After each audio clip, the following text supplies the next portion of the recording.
Glória a Deus, aleluia. Bom dia, paz seja convosco. Você que nos acompanha, bom dia. A máscara, né? Eu sei que a máscara tem hora que atrapalha um pouquinho, não te ouvi. Bom dia, paz seja convosco. Olha para a pessoa que está do seu lado e diga assim: bom dia, querido, bom ter você aqui comigo hoje de manhã. Bom dia, você que está nos acompanhando nas redes sociais. Deus abençoe a tua vida de uma forma muito, muito especial. Deus te abençoe muito. Antes de você se assentar, quantos estão desejosos de receber a palavra do Senhor sobre a tua vida hoje? Amém. O seu coração está aberto, sua mente receptiva, e o que é que vai acontecer? Diga: eu serei transformado. Então vamos lá, cadê a sua Bíblia? Quem trouxe a Bíblia, pega aí na mão, seu celular, seu tablet, vamos juntos. Estamos sem Facebook?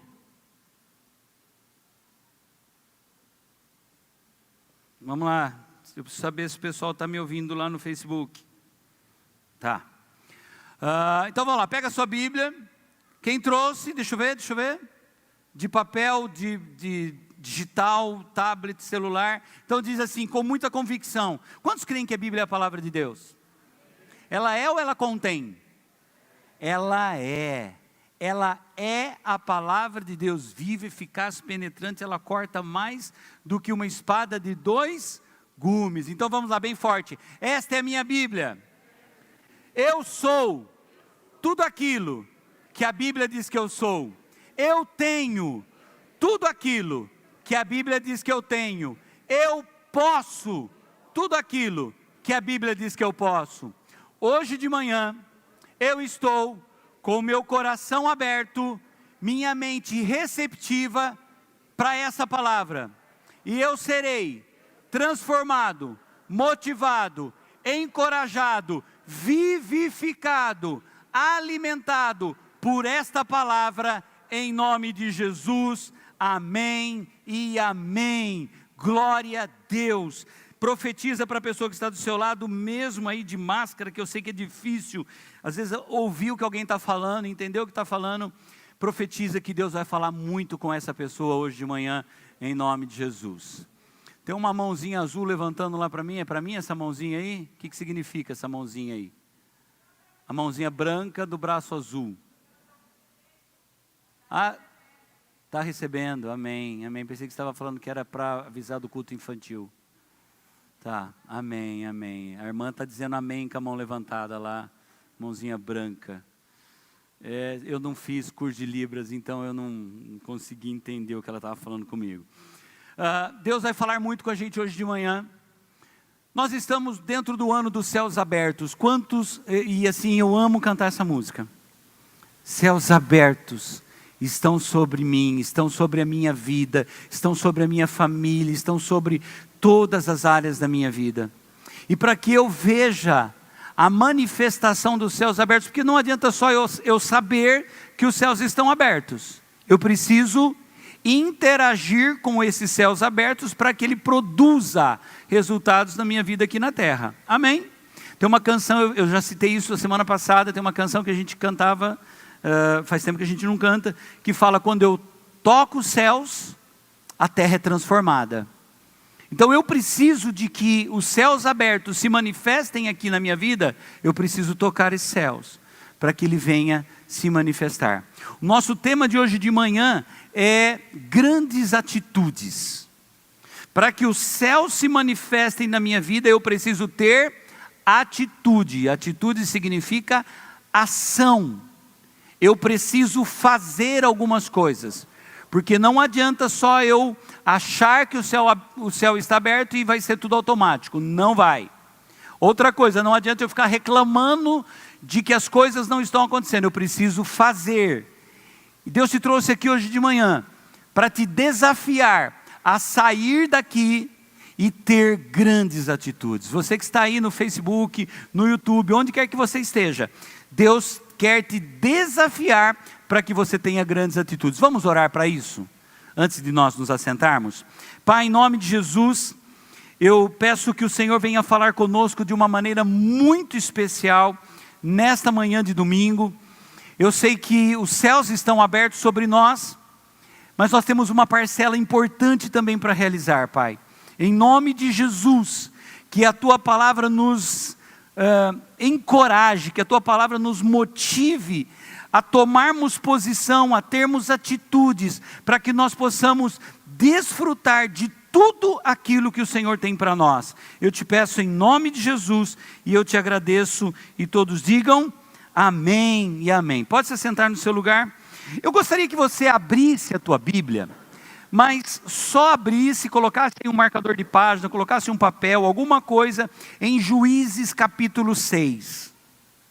Nós vamos falar hoje de manhã a respeito de Gideão, e de tudo o que estava acontecendo com Gideão e com a nação do povo de Deus.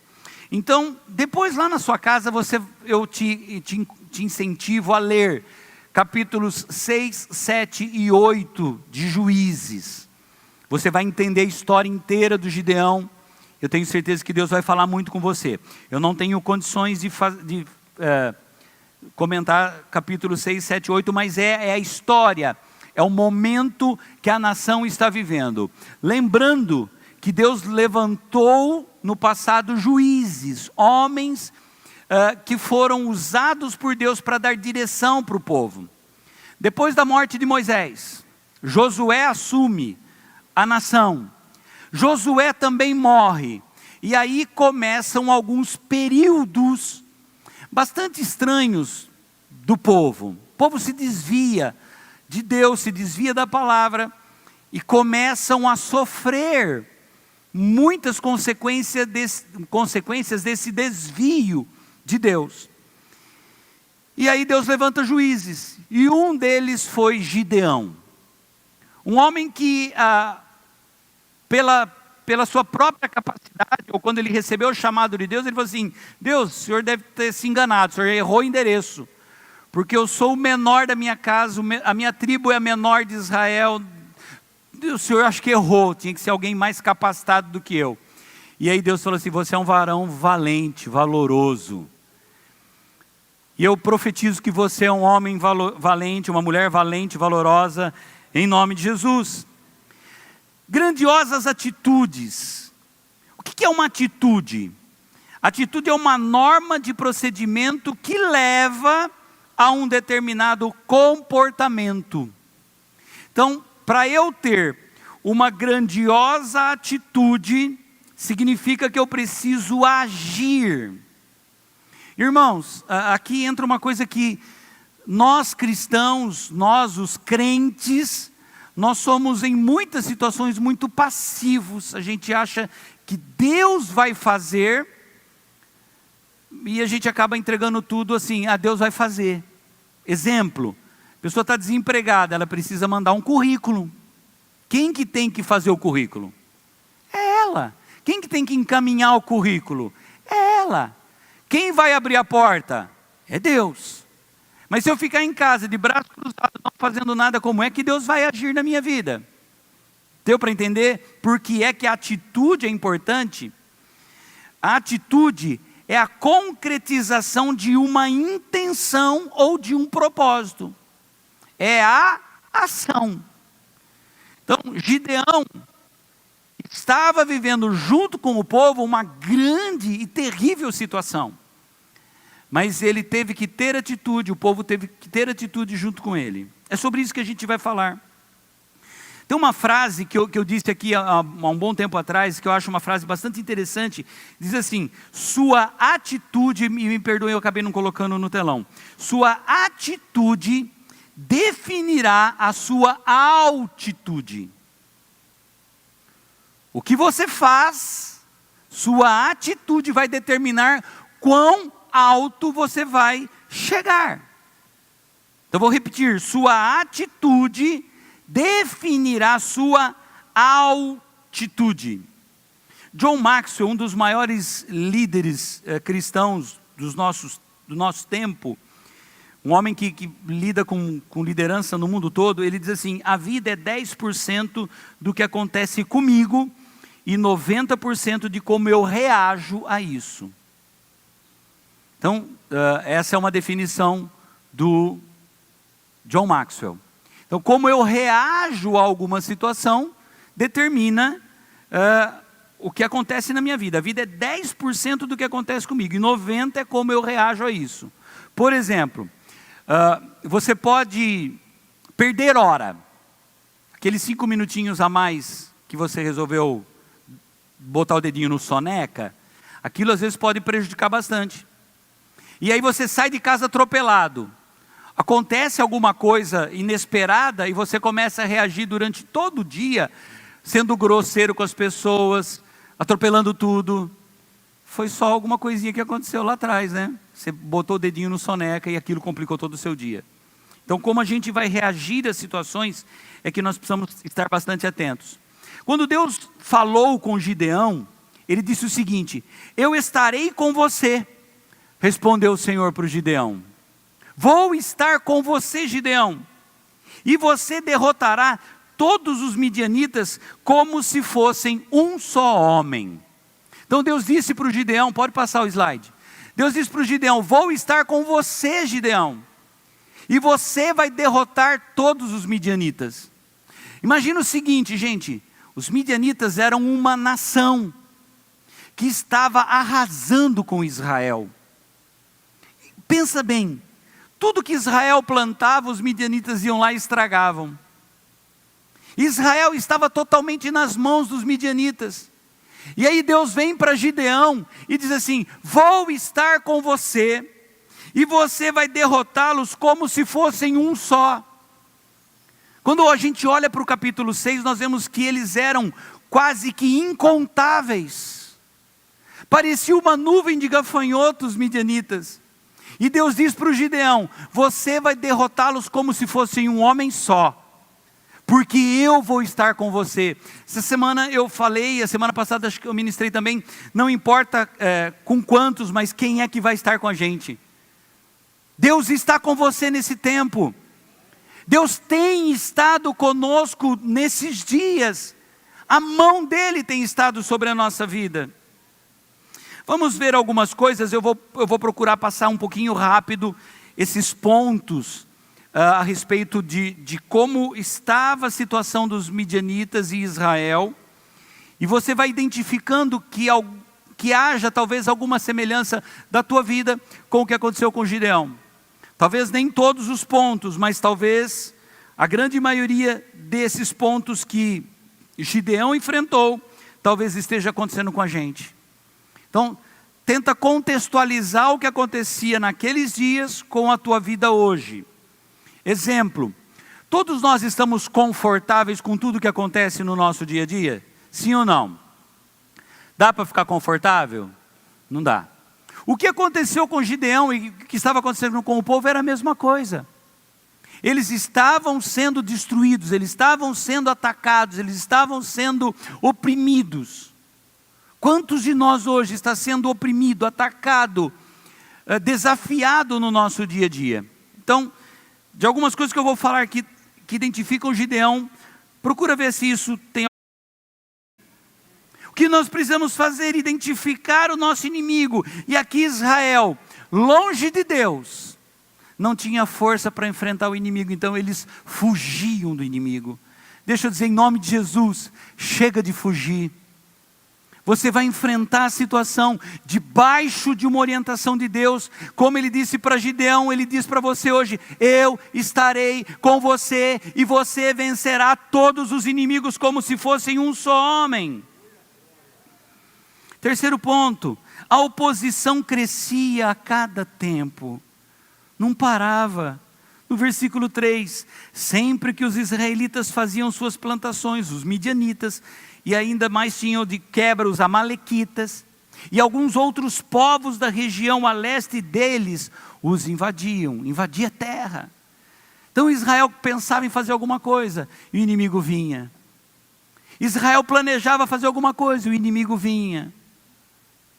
Se esse tem sido o ciclo da tua vida, Deus te trouxe aqui hoje de manhã para dizer que vai encerrar esse ciclo em nome de Jesus. Quarto ponto, o inimigo tinha uma maneira específica de agir.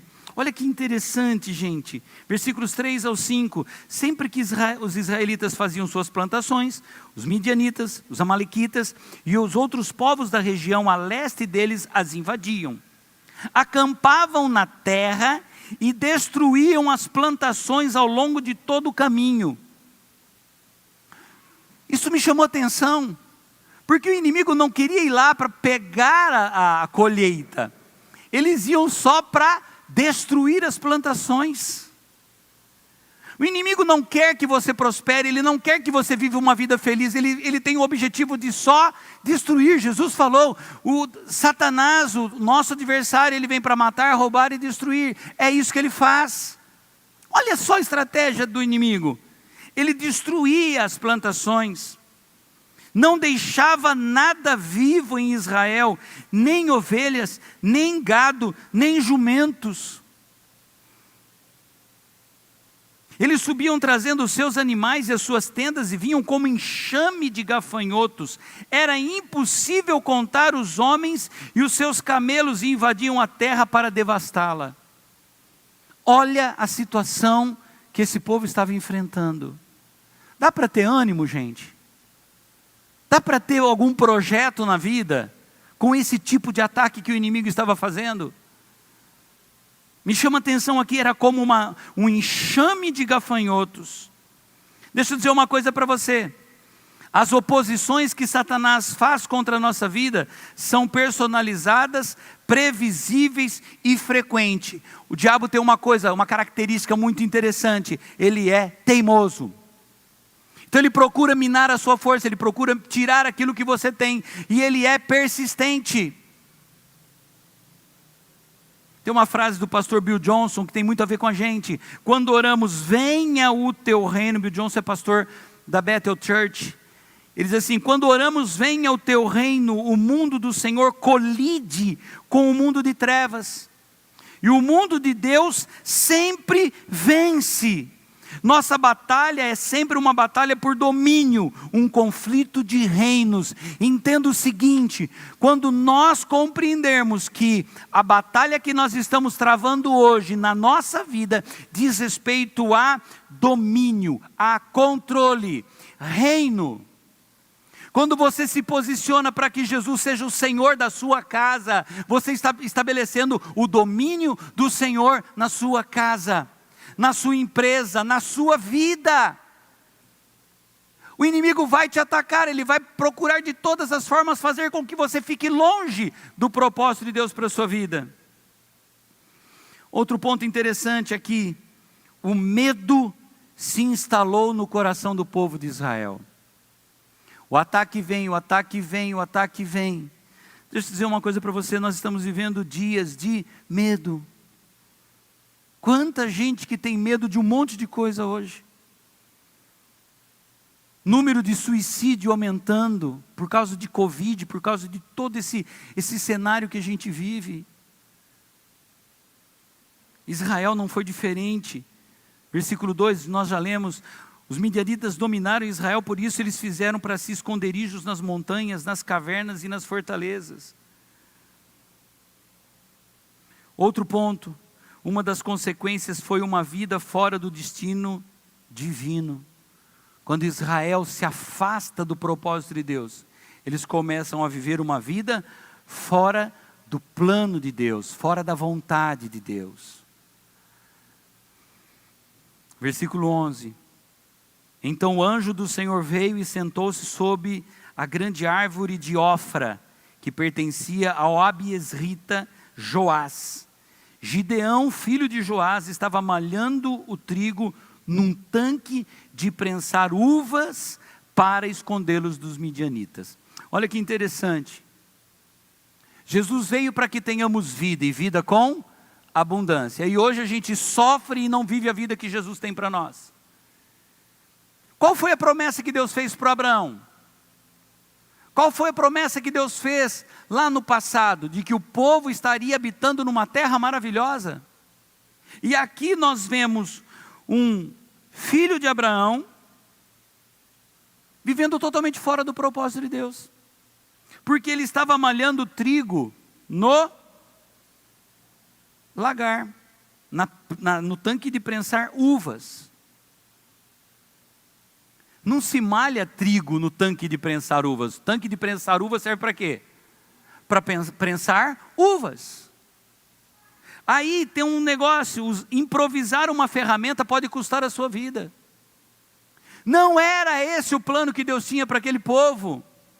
Eles não tinham que viver escondidos em cavernas, eles não tinham que viver isso. Eles não tinham que malhar trigo dentro de uma prensa de uvas. Estava totalmente fora do propósito de Deus. Agora, o que é que precisa acontecer? E que começa a libertação? Arrependimento. O arrependimento foi um fator fundamental para a libertação de todo esse mal. No versículo 6 diz, por causa de Midian, dos midianitas, Israel empobreceu tanto que os israelitas clamaram por socorro ao Senhor. Aleluia. Sofreram. Acabou com tudo. Aí lembraram, opa, peraí. Deus, será que nós não estamos fazendo a mesma coisa? Tanta coisa acontecendo, tanto sofrimento, tanta loucura, tanto, e a gente procura tudo menos Deus. Esse povo estava sofrendo, e olha só onde eles chegaram, empobreceu tanto, aí eles lembraram de clamar a Deus. E aí, graças a Deus, que Deus é bom e misericordioso. A prática do arrependimento no contexto deles foi a destruição dos altares idólatras. Israel havia se afastado de Deus e estava adorando ídolos, Baal e companhia limitada. Estavam sacrificando para Baal, haviam abandonado completamente o Senhor. Versículos 24 ao 26. Gideão construiu ali um altar em honra do Senhor e lhe deu esse nome, o Senhor é paz. Até hoje o altar está em Ofra dos Abiesritas. Naquela mesma noite o Senhor lhe disse, separe o segundo novilho do rebanho de seu pai, aquele de 7 anos de idade, despedaça o altar de Baal que pertence a seu pai. Gente, olha que grave isso. O pai do Gideão tinha um altar de Baal, ele havia construído. E corte o poste sagrado que está do lado do altar. Olha o nível do Joás. Abandonou a Deus. Constrói um altar para Baal, constrói um poste ídolo do lado. Decadência total. E Deus diz para o Gideão, vai lá, pega o boi do seu pai, despedaça, destrói o altar, corte o poste sagrado. E aí Deus fala assim, depois faça um altar para o Senhor, o seu Deus, no topo dessa elevação, no topo dessa montanha. Ofereça o segundo novilho em holocausto, com a madeira do poste sagrado que você irá cortar. Ou seja, eu preciso me arrepender e voltar totalmente para Deus. Gente, eu fico imaginando o nível de distanciamento desse povo de Deus, ao ponto do pai de família abandonar a Deus completamente, construir um altar para Baal, poste sagrado. Deixa eu falar uma coisa para você, não dá tempo de entrar nessa questão. O Gideão já tinha oferecido um sacrifício para Deus. Ele tinha oferecido um cabrito, ele tinha oferecido bolo. Deus já havia consumido o sacrifício, mas Deus falou assim, o que o povo de Israel fez é tão grave, que eu preciso de mais, Gideão. E aqui, Deus faz um teste muito forte com Gideão. Eu disse, ele havia matado um cabrito, tinha oferecido o sacrifício para Deus. Aí Deus fala assim, só que eu quero mais, Gideão. Vai lá, pega o boi do seu pai. Boi de quem? Do pai dele. Destrói o altar que o seu pai fez. Corta o poste ídolo que o seu pai fez. E ofereça tudo isso para mim. O que o Gideão poderia falar para Deus? Deus, eu já te ofereci sacrifício, já ofereci o cabritinho, já fiz a minha parte. Só que Deus estava fazendo um teste para ver como é que o Gideão ia reagir se Deus pedisse alguma coisa maior. E Gideão foi lá, reuniu 10 homens, matou o boi, esse boi de 7 anos. Sabe, ontem eu fui pesquisar a respeito desse boi. Sabe o que aconteceu com esse boi aqui, ou queria acontecer com esse boi? 7 anos tinha esse boizinho, esse bezerro. Ele estava sendo guardado para ser oferecido a Baal. Estava tudo pronto para o Joás oferecer esse boi para Baal. Deus falou assim, não vai dar tempo, pega esse boi e oferece para mim. Você tem noção do tamanho da encrenca que o Gideão arrumou com o pai dele? E não foi só com o pai, foi com toda a região, com toda a vizinhança, porque o Gideão ficou com medo de enfrentar o pai e foi fazer tudo isso, sabe quando? À noite. Ele foi fazer escondido. À noite ele foi lá, reuniu uns amigos dele e falou, gente, eu preciso de ajuda. Preciso matar o boi, preciso fazer um novo altar, destruir aquele, pegar esse poste aí, cortar essa madeira e queimar tudo para Deus. E naquele dia, por incrível que pareça, o povo acordou mais cedo. E quando eles acordam mais cedo, eles olham para a colina, cadê o altar, cadê o poste, cadê? E vê só fumaça subindo. E aí eles falaram assim para o Joás, nós vamos matar o seu filho. Só que perceba, quando Deus está trabalhando, Ele trabalha para valer mesmo. O Joás olhou para os caras e falou assim, vocês querem matar meu filho? Querem que eu faça alguma coisa? Vai lá vocês. E outra, hein? E outra. Se o Baal fosse tudo isso que vocês estão falando aí, porque agora eu estou duvidando dele, quando começaram a destruir o altar dele, quando começaram a fazer as coisas, ele mesmo tinha que ter vindo aqui intervir. Se o Baal é Deus, ele que viesse defender. Se o Baal está se sentindo ofendido, ele que vai lá e pega o Gideão, eu não vou fazer nada. Deus já estava trabalhando no coração daquele homem para o arrependimento. Deus está trabalhando nos nossos dias, e Ele vai fazer com que nós possamos nos voltar totalmente para Ele. Se nós temos nos afastado de Deus, Ele está chamando para que a gente volte para Ele. Aleluia. E o último ponto dessa introdução, a chave para a solução do problema. Versículos 22 e 23, quando Gideão viu que era o anjo do Senhor, quando ele ofereceu aquele primeiro sacrifício, ele exclamou, ah, Senhor soberano, vi o anjo do Senhor face a face. Disse-lhe, porém, o Senhor, paz seja com você, não tenha medo, você não morrerá. Deixa eu dizer uma coisa para você, o Deus que nós servimos é um Deus amoroso, misericordioso, gracioso, que está olhando para nós nessa manhã, está olhando para mim nessa manhã e dizendo, filho, eu vou fazer de você uma grande bênção. Filho, eu vou intervir na sua casa. Filho, eu vou intervir no seu trabalho. Filho, eu vou intervir em todas as áreas da sua vida. Filho, se você voltar para mim, eu vou estar com você. Quando eu e você olhamos para o Senhor, quando nós nos voltamos para Ele, quantas coisas estão acontecendo hoje que eu não sei mais o que fazer. Quando eu olho para o Senhor, eu vejo a solução.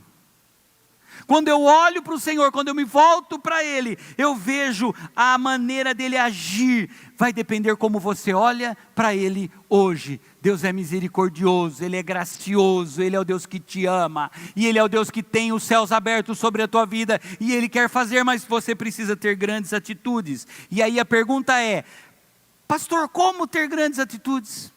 Aí eu entro na mensagem agora. Como ter grandes atitudes?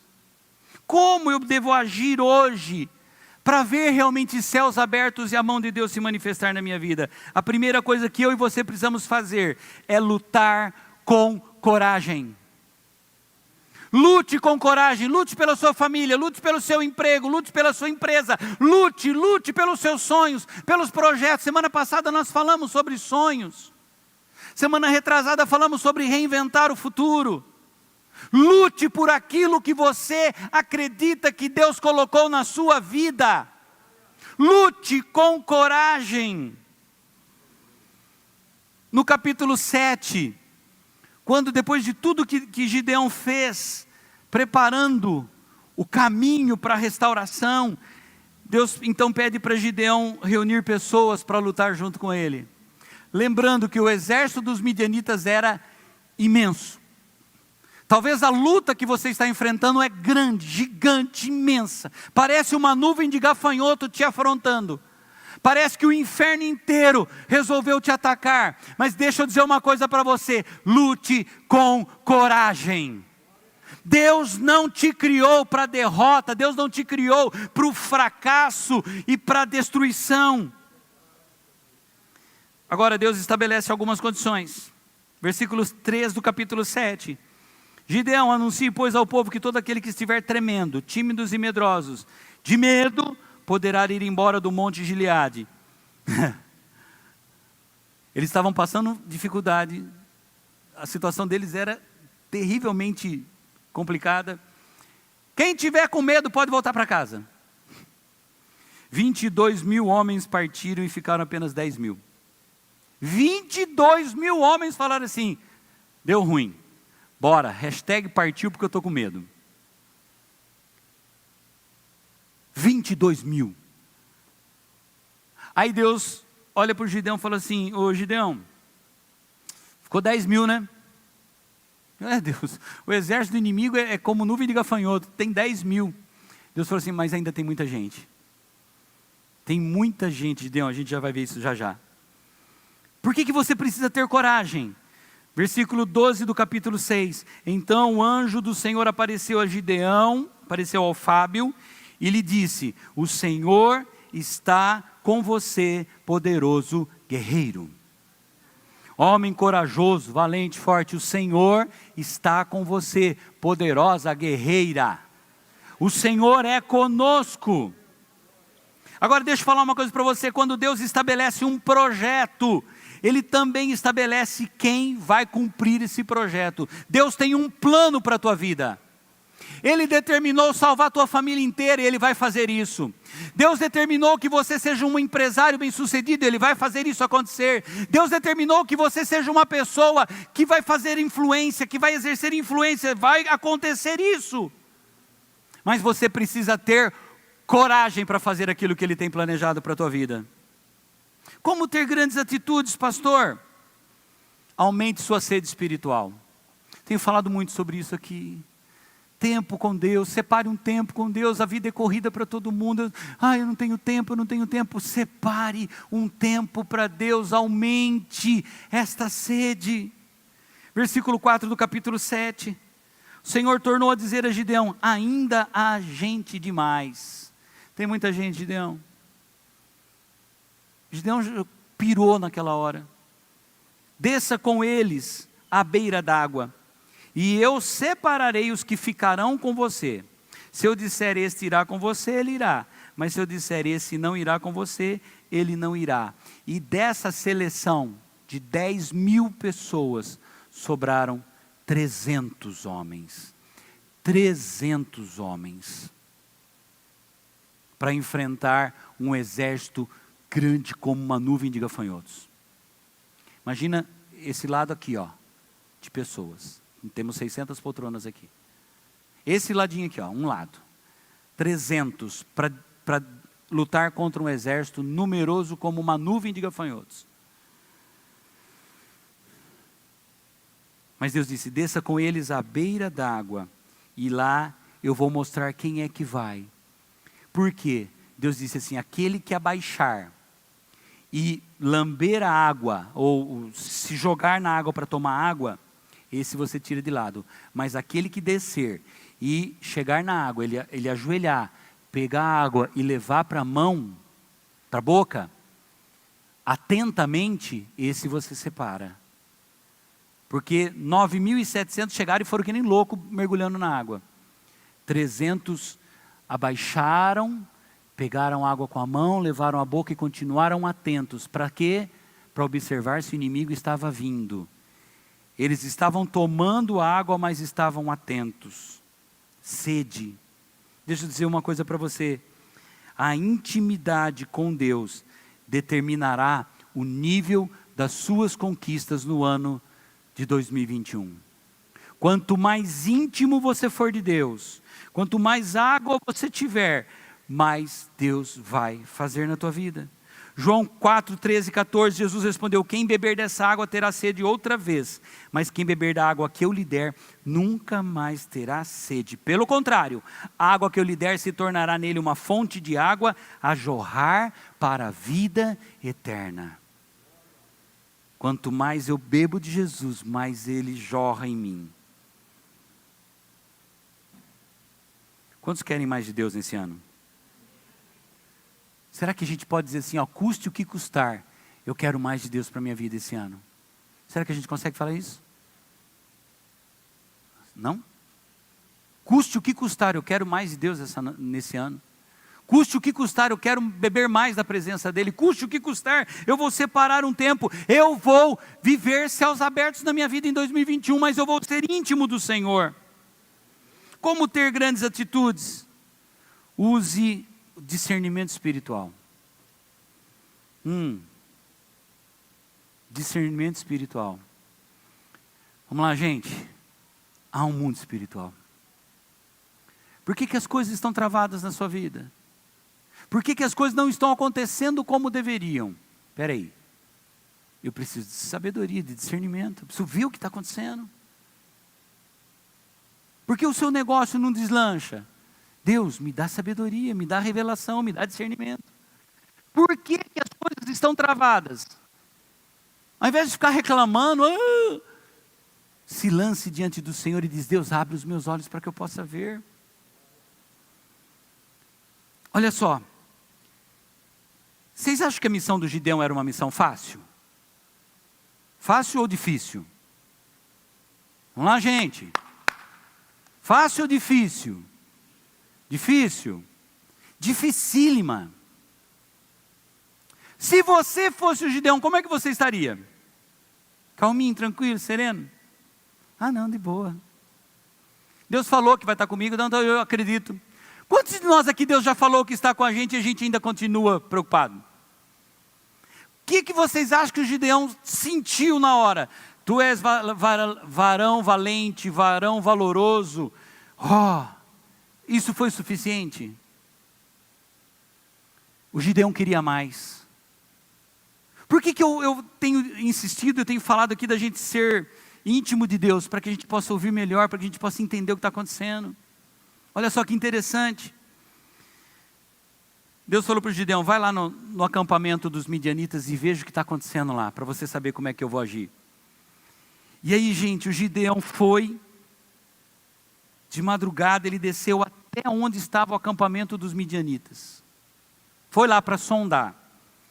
Chegando, pois, Gideão, eis que estava contando um homem ao seu companheiro um sonho. Isso estava rolando lá dentro do acampamento midianita. Um soldado conversando com seu companheiro. Cara, eu tive um sonho essa noite. E eis que um pão de cevada torrado rodava pelo arraial dos midianitas. E chegava até a tenda. E a feriu, e caiu, e a transtornou de cima para baixo, ficou caída. Respondeu o seu companheiro e disse: gente, Deus é incrível. Lá no arraial, lá no acampamento midianita, olha o que está rolando. Não é isto outra coisa, senão a espada de Gideão, filho de Joás, varão israelita. Deus tem dado na sua mão aos midianitas e todo esse arraial. Meu Pai do céu, pode aplaudir Jesus. O Gideão vai lá no meio do exército inimigo e ouve o próprio inimigo dizendo assim: isso não é outra coisa senão Gideão, a sua espada, e o Deus dele está entregando tudo nas mãos dele. Deixa eu dizer uma coisa para você: discernimento espiritual. Deus me revela qual é a tua vontade, Deus vai falar, Deus vai mostrar, Deus vai fazer na tua vida. Usar os seus sentidos espirituais corretamente é uma das principais vantagens que eu e você vamos ter contra o nosso inimigo. Deixa eu dizer uma coisa: tem gente que só vê demônio em tudo. Para de ver demônio. Aliás, se tiver demônio, repreenda. Comece a contemplar a mão de Deus sobre a tua vida. A mão do Eterno está sobre você, para estar te protegendo, dirigindo. A mão de Deus está com você. Maior é aqueles que estão conosco do que aqueles que estão lá fora. Para eu ter grandes atitudes, eu preciso depender completamente do Senhor. Gente, não tinha possibilidade. De boa. Possibilidade, eu fiquei pensando, gente, é muito soldado adversário, para 300 homens, é muita gente, irmão, de boa, qual a probabilidade do Gideão vencer esse negócio? Tem jeito. Qual a probabilidade da gente prosperar em 2021? Qual a probabilidade de eu viver uma vida abundante em 2021? É tudo contra mim. Na empresa está uma loucura, um querendo destruir o outro. Como é que eu vou crescer nessa empresa? O mercado é competitivo. O mundo está pirado, virado nos avessos. Como é que eu vou sobressair nisso? Dependa completamente de Deus. Não havia possibilidade de Gideão vencer um exército como um enxame de gafanhotos. Mas em Juízes 7,19 diz, Gideão e os 100 homens que o acompanhavam, porque foram divididos em 3 grupos de 100, chegaram aos postos avançados do acampamento pouco depois da meia-noite, assim que foram trocadas as sentinelas, tocaram as suas trombetas e quebraram os jarros que tinham nas mãos. Foi só isso que eles fizeram. Gente, eles rodearam o exército inimigo. Um aqui, o outro lá, rodearam, 300 homens rodearam o exército inimigo. Um jarro na mão, dentro do jarro uma tocha de fogo e uma espada na outra. Quando houve a voz de comando, eles quebraram o jarro, a tocha acesa, espada na mão, e eles gritam, pelo Senhor, e por Gideão e pelo Senhor. Só isso. Sabe o que aconteceu lá no exército inimigo? Eles ficaram tudo louco, e um começou a matar o outro. Deus colocou uma confusão no meio deles, virou uma bagunça. Essa é a vitória de Deus para quem confia. Nós somos barro, nós não somos nada, nós não temos nada, mas temos a presença do Senhor na nossa vida. O que eu preciso fazer para ter grande atitude? Use a sua autoridade espiritual. As 3 companhias tocaram as trombetas e despedaçaram os jarros, empunhando as tochas com a mão esquerda e as trombetas. Tinha uma trombeta. Eu esqueci da trombeta. Trombeta numa mão, tocha na outra, e eles gritam, todo mundo junto, a espada pelo Senhor e por Gideão. Autoridade espiritual. Exerça a autoridade espiritual. Deixa eu dizer uma coisa para você. Nós sempre vamos vencer. Eu falei outro dia isso fazendo um velório. O defunto deu glória dentro do caixão e falou assim, uhul. A igreja sempre vence.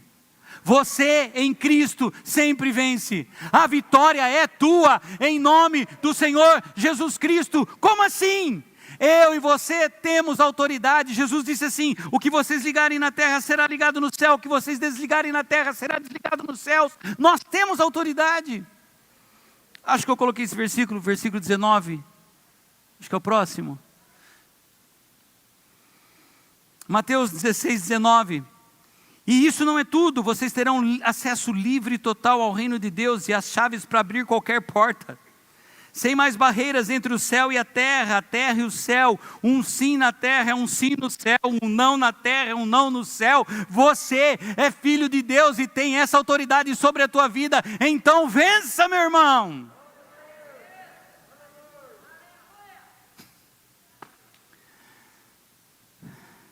Último ponto para nós encerrarmos. Como ter grandes atitudes? Supere a passividade em todas as áreas da sua vida. Chega, né? Chega de ficar choramingando para os cantos. Ai, não acontece. Tocaram as trombetas e quebraram os jarros que tinham na mão. Chega de passividade. O problema é a passividade. Está vendo o negócio desmoronando aqui, desmoronando ali. Ah, então, né? Sou fraco. Ai, Deus tem misericórdia. Passividade não vai levar a gente a lugar nenhum. Vocês já imaginaram se quando Deus chamou Gideão, lá no capítulo 6, versículo 32, diz: começaram a chamar Gideão de Jerubaal, porque ele teve atitude, porque ele destruiu o altar do Baal, de Baal. Volta um pouquinho, ele já tinha oferecido um sacrifício para Deus, já não estava tudo resolvido? Tinha ou não tinha? Aí Deus falou assim: eu quero mais, Gideão. Quero ver, e vou te desafiar, porque o que eu vou pedir para você é muito, muito grande e muito forte.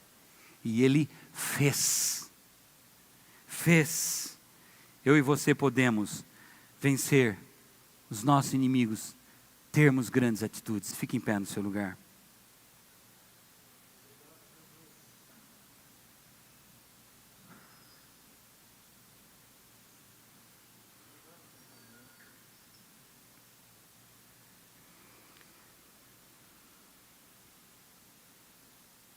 Tem mais 3 pontos aqui.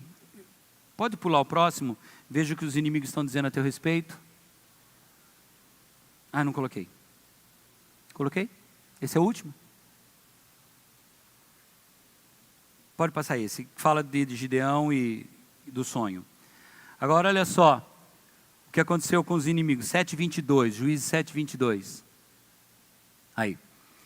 Quando as 300 trombetas soaram, o Senhor fez que em todo o acampamento os homens se voltassem uns contra os outros, com as suas espadas. Mas muitos fugiram para Bet-sita, na direção de Zererá, até a fronteira de Abel-Meolá, perto de Tamate. O exército inimigo, eles se viraram um contra os outros. O inimigo que te ataca hoje, ele vai ser confundido, e ele vai ser derrotado em nome de Jesus. Agora olha o desfecho dessa história do Gideão. Versículo 8, capítulo 8, versículo 28. Assim, Midian foi subjugado pelos israelitas. Lembram no começo, capítulo 7? Capítulo 6? Povo escondido em caverna, malhando trigo no lagar, destruição total. Midian foi subjugado pelos israelitas e não tornou a erguer a cabeça mais. Deus deu vitória para o seu povo através de Gideão. Durante a vida de Gideão, a terra desfrutou paz por 40 anos. Deus precisou levantar um homem para mudar a história. Deus está levantando você para mudar a história. Muda a história da sua vida, da sua própria vida, da sua casa, da empresa onde você trabalha. Deus está levantando você para mudar a história de onde você estiver. Ah, o inimigo é forte. Deus está com você. Valente guerreiro. Deus está conosco. A vitória é nossa e nós vamos ter grandes atitudes. E eu quero encerrar perguntando para você: você está pronto para ter grandes atitudes como Gideão? Amém? Então vamos orar, vamos dizer isso para Deus. Deus, eu quero ter atitudes grandes como Gideão teve. Foi fácil para o Gideão? Não. Mas ele confiou na promessa. Ele confiou em Deus. Pai, em nome de Jesus, nós nos colocamos em Tua presença nesta manhã, deste domingo. Deus, muitos de nós têm vivido dias difíceis.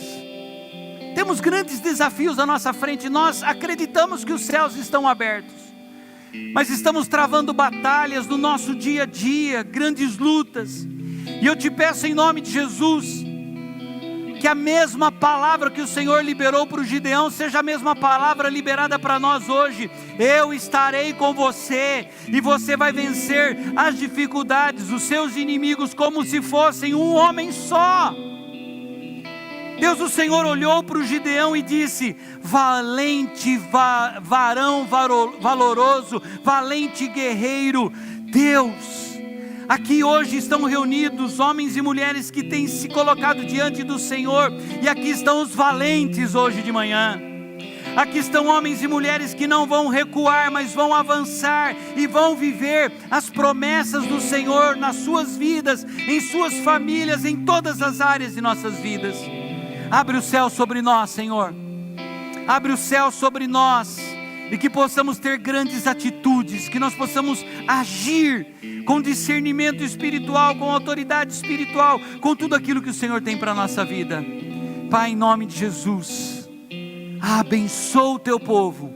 Eu te peço nesta hora, em nome de Jesus, abençoa os teus filhos, em nome de Jesus. Amém e amém. Quantos valentes guerreiros nós temos aqui hoje de manhã. E você vai ter grandes atitudes. E você vai ver a mão de Deus agindo sobre a tua vida. Amém? Diga graças a Deus. Diga bendito seja o nome do Senhor.